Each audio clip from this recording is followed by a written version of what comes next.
You're listening to a production of the National Media Archive. To learn more or volunteer, go to nationalmediaarchive.com.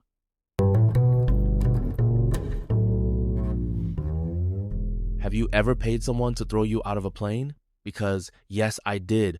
$250 for a skydiving thrill wind in my face, heart pounding, and for a minute, I felt like I was flying. But let me ask you, what gives you that jolt in your daily life? For millions, it's not the free fall. It's an energy drink Red Bull. The brand is everywhere, and so is its logo.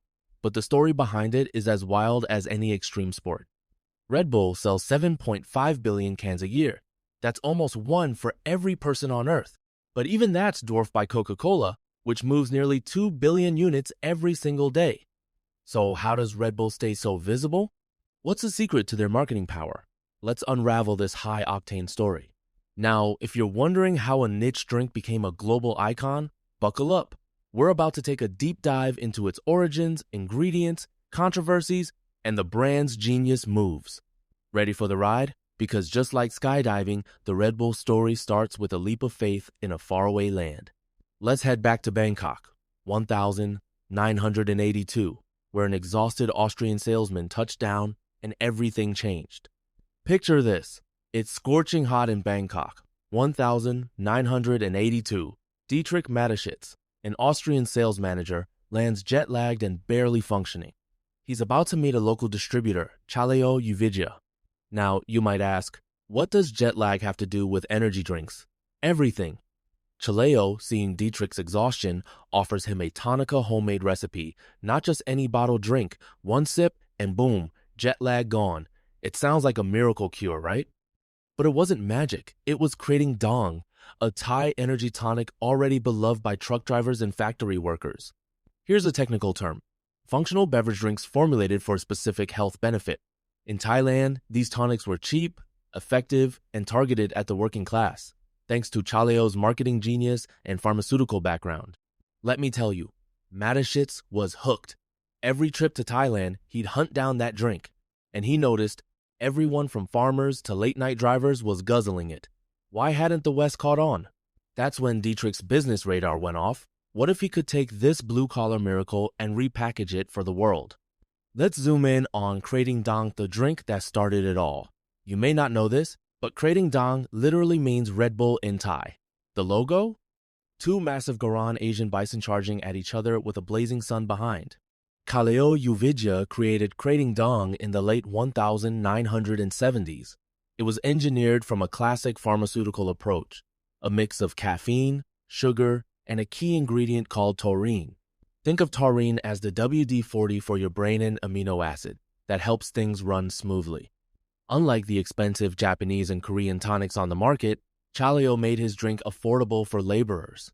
He understood his audience. He grew up as a duck farmer and knew what workers needed. Demand exploded, especially when he linked the drink to Muay Thai tournaments, a cornerstone of Thai culture. Now you might be thinking, why did it work so well? The answer is in the blend: effective ingredients, smart pricing, and cultural relevance. Krating Daong wasn't just a drink. It was a social Tula way to keep going through long, grueling days. And as it turns out, this unassuming tonic was about to become the blueprint for a global phenomenon. Dietrich Mateschitz saw an opportunity most people would ignore. He researched and found the largest taxpayer in Japan was, you guessed, Itan energy drink maker. There was clear global potential. So Mateschitz approached Cagle with a bold proposal. Let's take Krating Daong to Europe. But it wasn't that simple. Think about it. The drink tasted odd to Western palates. It was pricier than Coca-Cola, and it came in a puny can. Would anyone in Europe buy it? Investors scoffed. The odds were long. Still, both men were undeterred. They each put up 500-0, giving Cagle's son a small stake. First order of business: adapt the product for a European audience.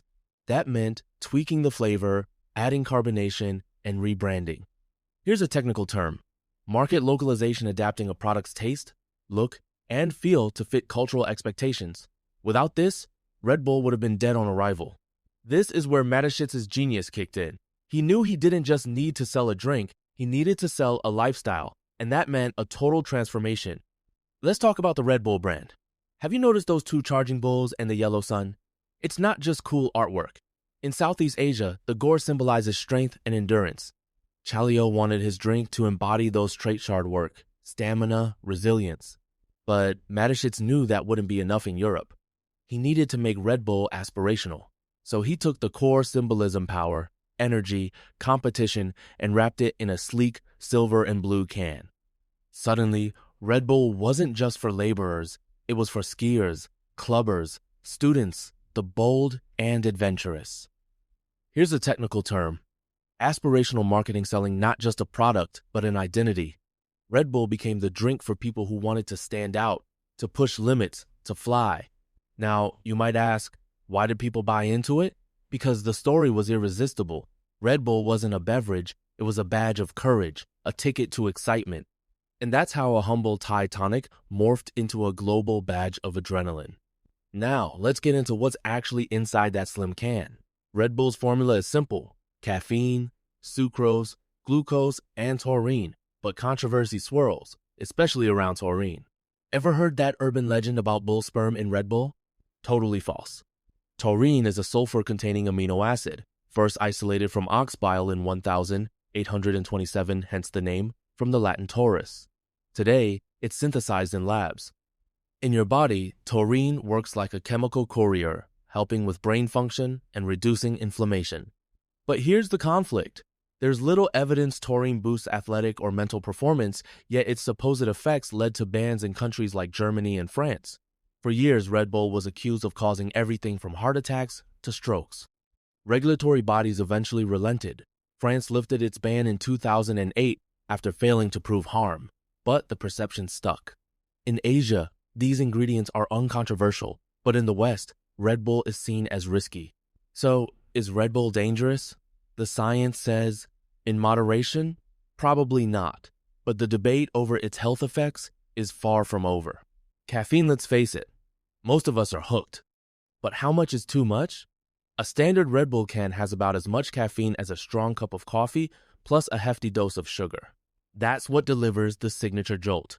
Now, you might be thinking, what's the harm in a little pick-me-up? Well, here's where things get dicey. Downing 8 cans back to back?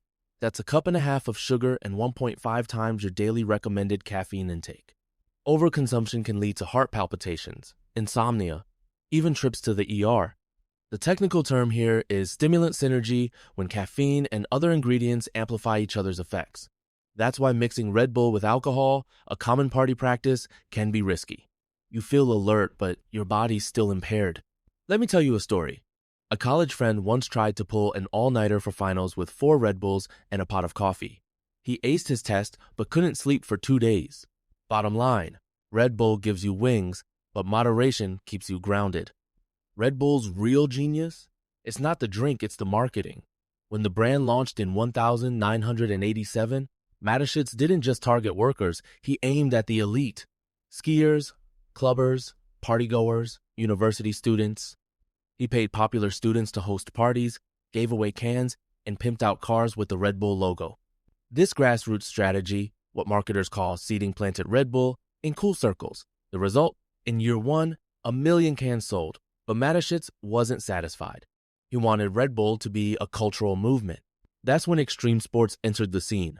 Red Bull began sponsoring everything: BMX, mountain biking, rally racing, you name it. At every event, Red Bull wasn't just present. They threw epic parties, handed out product, and owned the experience. Now you might wonder, why invest in sports most people barely watch? Because it created a brand identity. Red Bull equals adventure, risk-taking, and excitement. And that's how Red Bull went from a weird Thai tonic to the drink of champions and daredevils alike. Red Bull didn't stop at sponsoring athletes. They started buying teams' whole teams: Formula One, football, even ice hockey. In 2005, Red Bull bought the failing Jaguar phone team for just one, promising to invest $400 million. By 2021, the team was worth $640 million and had 5 championships under its belt. Here's a technical term: vertical integration, owning every part of the production chain.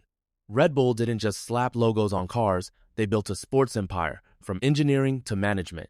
The same strategy played out in soccer. Red Bull Salzburg, New York Red Bulls, RB Leipzig Club successes. Think about it. When you watch Formula One, see a football match, or attend a snowboarding event, Red Bull is there front and center. They're not just a brand, they're a sports powerhouse. Now, you might be asking, does Red Bull make these products themselves? Oddly, no. They outsource manufacturing, focusing instead on branding and sports management. It's a powerful formula. Dominate the field, and your drink sells itself. Let's talk about the most outrageous Red Bull stunt, the space jump. In 2012, Red Bull sent Felix Baumgartner to the edge of space literally. He free fell nearly 24 miles, breaking the sound barrier. Why? Because Red Bull could, and because spectacle equals sales. This wasn't just a PR stunt. It was what marketers call content marketing, creating jaw-dropping events that go viral. The space jump video racked up 47 million YouTube views in a minute. In the 6 months after, Red Bull sales jumped 7% globally, 13% in some countries. Red Bull has invested tens of millions in these epic moments, from drift racing to ice cross, always with the same goal: make the brand unforgettable. Now, you might ask, isn't this risky? Sure, but the payoff is massive. With every headline-grabbing event, Red Bull cements its place in pop culture. In the end, Red Bull is less a beverage company and more a marketing machine selling energy, adventure, and the thrill of the impossible. Today, Red Bull is in 171 countries, selling billions of cans a year. But here's the twist: most of their employees didn't even drink the stuff before joining. Once inside, though, they get hooked. Red Bull's business model is unique. They don't manufacture most products themselves. Instead, they focus on branding, sponsorships, and unforgettable content. But that could be changing. Rumors say their Formula One division may start building its own engines, a true shift to manufacturing. Here's a technical angle: brand extension, leveraging a strong brand into new markets and products. Red Bull's expansion into sports, media, and even performance engineering shows how far a drink can go when powered by vision. The big question: is Red Bull selling a beverage or a lifestyle? I'd argue it's both. For millennials especially, Red Bull isn't just a party fuel, it's the ticket to making it through our turbocharged days. So next time you crack open a can, remember, you're not just drinking an energy boost, you're sipping on a story of ambition, risk, and relentless marketing genius. See you next week.